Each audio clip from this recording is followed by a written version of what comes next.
Oke, assalamualaikum warahmatullahi wabarakatuh. Ketemu lagi kawan-kawan dengan kami nulis code. Di sini kita akan membahas tentang tes atau ujian yang dilakukan sebuah perusahaan dalam perekrutmen sebuah karyawan, khususnya untuk programmer. Sebenarnya untuk kita para programmer nih atau anak IT, itu proses perekrutmennya sama seperti mayoritas karyawan pada umumnya.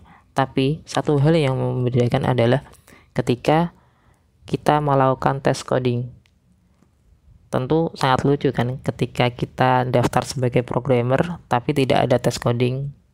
Nah, di sini saya akan membagi menjadi 3 metode yang sering dilakukan oleh sebuah perusahaan dalam melakukan sebuah rekrutmen seorang programming.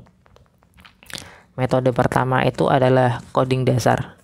Nah, beberapa perusahaan itu menerapkan sistem coding dasar untuk mengetahui seberapa logik kita dalam mengerjakan sebuah project atau sebuah coding. Nah, untuk soal dari coding dasar sendiri itu ada seperti perulangan, terus ada juga kita biasanya disuruh ngerjain Fibonacci. Nah, di coding dasar ini nih biasanya itu para si HR-nya atau sisi dari perusahaannya itu menggunakan aplikasi namanya HackerRank. Nah, HackerRank sendiri adalah sebuah portal di mana kita bisa membuat soal dan mengerjakan soal di dalam portal tersebut, serta kita dapat ngerunning sebuah project, apakah project yang sudah kita buat ini sudah sesuai dengan permintaan atau belum. Nah, setelah itu kita masuk ke metode kedua.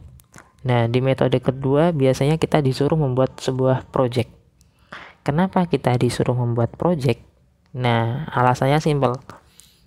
Misal nih, ada sebuah perusahaan e-commerce kecil atau perusahaan startup yang katakanlah dia berkecimpung di bidang e-commerce.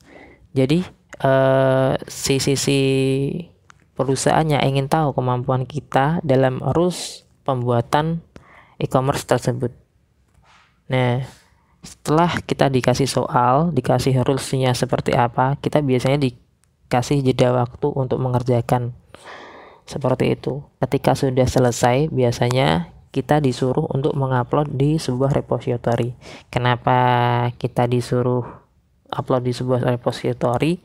Karena dengan begitu si perusahaan tahu nih kita itu bisa memanfaatkan fitur repository nggak sih. Sedangkan untuk programmer zaman sekarang, repository itu sangat penting sebagai media untuk kita komunikasi antar satu programmer dengan programmer lain. Oke, kita masuk ke metode ketiga. Di metode ketiga biasanya kita disuruh mengerjakan sebuah relasi. Nah, apa yang dimaksud relasi? Jadi relasi itu adalah hubungan dari beberapa tabel untuk mengenerate sebuah data agar data sesuai dengan request yang kita inginkan. Kenapa relasi SQL bisa masuk ke dalam metode? Jawabannya sederhana.